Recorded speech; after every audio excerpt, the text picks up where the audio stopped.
সমিতি এবং বরেণ্য চিত্রনায়ক ফারুককে হেয় করে মন্তব্য করায় চিত্রনায়ক শাকিব খানকে আজীবনের জন্য নিষিদ্ধ করেছে চলচ্চিত্র সংশ্লিষ্ট 16টি সংগঠন নিয়ে গঠিত চলচ্চিত্র ঐক্যজোট। তবে সবকিছুকে ছাপিয়ে নতুন চলচ্চিত্রে চুক্তিবদ্ধ হয়েছেন শাকিব। আমি নেতা হব শিরোনামে চলচ্চিত্রটি প্রযোজনা করবে প্রযোজনা প্রতিষ্ঠান শাপলা মিডিয়া। প্রযোজক জানান, সবকিছু জেনেই নতুন এই চলচ্চিত্র নির্মাণে শাকিবের সাথে চুক্তিবদ্ধ হয়েছেন প্রযোজনা প্রতিষ্ঠানটি। বিস্তারিত প্রতিবেদনে। বাংলাদেশের চলচ্চিত্র অঙ্গনের অন্যতম শীর্ষ নায়ক হিসেবে খ্যাত শাকিব খান শিকারী, শুটার, নবাব চলচ্চিত্রগুলোতে নিজেকে মেলে ধরেছিলেন একেবারেই ভিন্নভাবে। ভিন্ন ভিন্ন শিরোনামেও তিনি আলোচিত হয়েছিলেন গণমাধ্যমগুলোতে।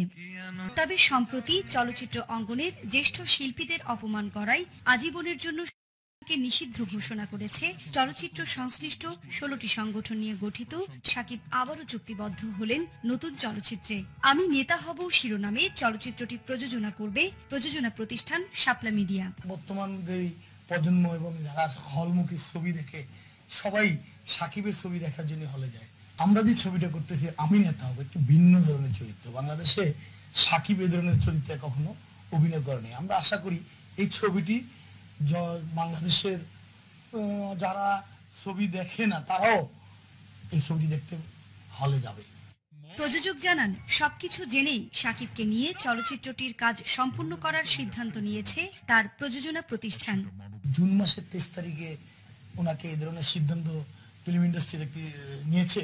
আমরা যেহেতু মে মাসে ছবির ওনার সাথে চুক্তি আছে, আমি মনে করি না রাজনীতি নিয়ে যে একটা ছবি করতেছি বাধা হবে। খুব শিগগিরই শুরু হবে আমি নেতা হব চলচ্চিত্রের শুটিং। চলচ্চিত্রটি পরিচালনা করবেন উত্তম আকাশ। আমির, নিউজ 24, ঢাকা। পর্দার সামনে চেয়ে পর্দার বাইরেও অভিনয় জমে উঠেছে বলিউড তারকা রণবীর কাপুর ও ক্যাটরিনা কাইফের। ছবির প্রচারণা সবসময় দুজনকে হাসি মুখে চালিয়ে গেলেও রণবীরের সঙ্গে মোটেও স্বাচ্ছন্দ্য ছিলেন না ক্যাটরিনা। কিছুদিন আগে মুক্তি পেয়েছে এই জুটির ছবি জাগ্গা জাসুস। তবে সাবেকদের সঙ্গে কোনোভাবেই প্রচারণায় অংশ নিতে